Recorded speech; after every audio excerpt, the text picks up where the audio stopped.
Hi, can you tell me who you are? Certainly. L. Grace Spencer, Assemblywoman, Chair for the Assembly Environment and Solid Waste Committee. And you, sir? Bob Smith. I'm the Senate Chairman of the Senate Environment and Energy Committee.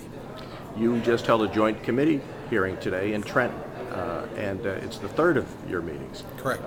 Tell me what you're hoping to accomplish here today, what you're doing. Well, what we've heard in our district offices is that Sandy recovery is not going so well. And we've now had 3 hearings around the state, Atlantic City, Jersey City, and Trenton, and we're planning on at least another one more toward the Ocean County, Monmouth area, to find out from citizens what their experience has been with the state of New Jersey in trying to recover from the storm. So far, the information has not been that great. It appears to be a bureaucratic morass, and it's now 333 days after the storm, and you have tens of thousands of New Jerseyans in misery because we're really not doing the job the way we should. Assemblywoman, what did you hear today that particularly impressed you? There were many things that impressed me today, but one of the things that stands out, which we had not heard about on the prior 2 committees, was from a gentleman who testified with regards to how the Department of Health is interacting in ensuring that people who return to their homes, that the homes are not environmentally unsafe. We heard testimony from him regarding mold and asbestos and exposure, and that is definitely a concern. And he expressed grave concern about the Department of Health not participating in monitoring the quality of air in these homes as people return to them. How about you, Senator Smith? Well, the thing that floored me actually was documentation from Ocean City where you had the local officials, the construction officials, saying that the home was more than 50% damaged. Therefore, the homeowner couldn't get a building permit until plans were presented that showed mitigation measures, namely raising it up.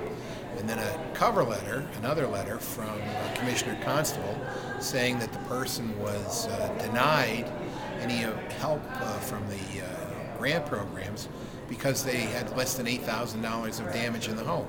So clearly the right and left hands are not communicating.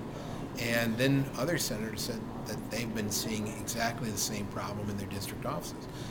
Our programs are not working the way they're supposed to. And as a matter of fact, on that REM program, as of September the 22nd, the Wall Street Journal reported that of that $600 million that's in that pot of money, and after 12,000 applications, only 3,500 were said to be eligible, but not a single dollar has been released to help these homeowners.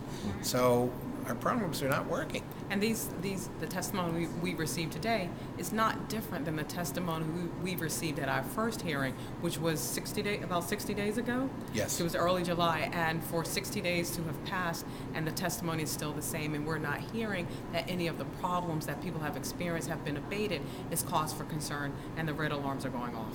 Now, you've asked state officials for answers on We've asked them for answers. We've sent them letters. We've invited them to 2 of the 3 hearings. And in each case, either Commissioner Constable, who heads the agency with jurisdiction, or Mark Furzin, who is the Sandy czar, has been willing to come to our meetings. There's something else that they're busy with. And that's terrible because you never get a chance to find out an answer.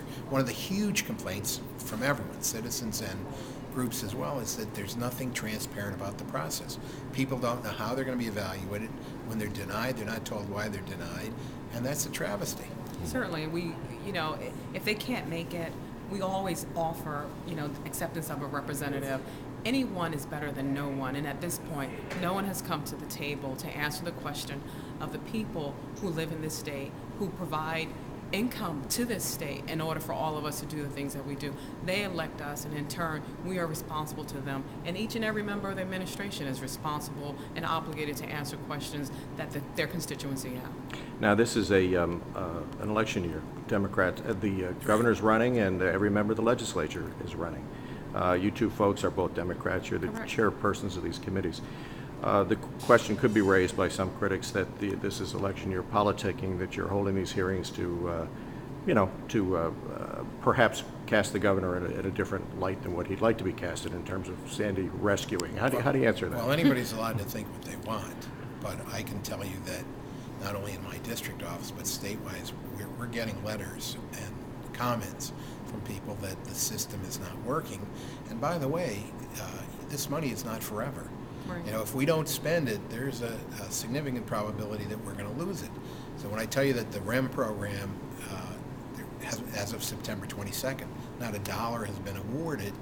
We've now had other disasters around the country, and when the Congress starts to reallocate money, this money may not be there for New Jersey. And so I think we're doing the right thing. Yeah. And certainly, Sandy happened, and it was not created for an election purposes to Right. benefit any of us in 2013. It happened in 2012, and we are still in office, and we are responsible to the people in the state of New Jersey. It's our obligation to ask questions and to conduct these hearings. Just because it is happening during a time that elections are happening does not mean that this is a political ploy in any way, shape, or form. It means that we are being responsible, conscientious, and diligent legislators.